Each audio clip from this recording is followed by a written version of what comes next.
কিন্তু বাড়ে নাই, যদিও আজকে 21শে ফেব্রুয়ারি স্পেশাল একটা দিন। আজকে তো দাম বাড়ায় বিক্রি করতে পারতেন নাকি?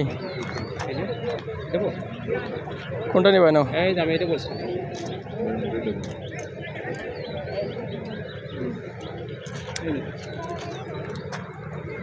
গোলাপ কি ভালোই বিক্রি হচ্ছে না?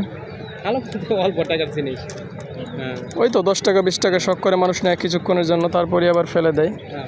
আর যদিও 21শে ফেব্রুয়ারির দিন প্রচুর দাম থাকে গোলাপ ফুলের, কিন্তু তুলনামূলক কিন্তু এই গোলাপের দাম বাড়েনি। আগেও 10 টাকা ছিল, এখনও 10 টাকা।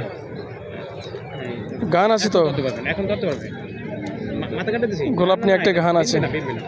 আচ্ছা, আরেকটা দেখুন তোমার গানটা হচ্ছে এরকম: গোলাপে কাটা আছে বলে আমি কি যাব না গোলাপের বাগানে। কণ্ঠশিল্পী ছিল যতদূর সম্ভব মনে পড়ে, শিল্পীর নাম হচ্ছে অঙ্কুর। এটা এটা এটা এই যে আমরা ইতিমধ্যে 2টা গোলাপ কিনছি। তো যিনি গোলাপ একটা কিনেছেন ওনাকে জিজ্ঞেস করি কার জন্য কিনেছেন। তো গোলাপটা কার জন্য কিনা হয়েছে স্পেশালি যদি বলেন একটু। আচ্ছা আচ্ছা আচ্ছা, জাস্ট সুন্দর, এমনটা আশা কখনো করিনি আর করবো না। আচ্ছা আচ্ছা আচ্ছা, অনেক ধন্যবাদ ধন্যবাদ।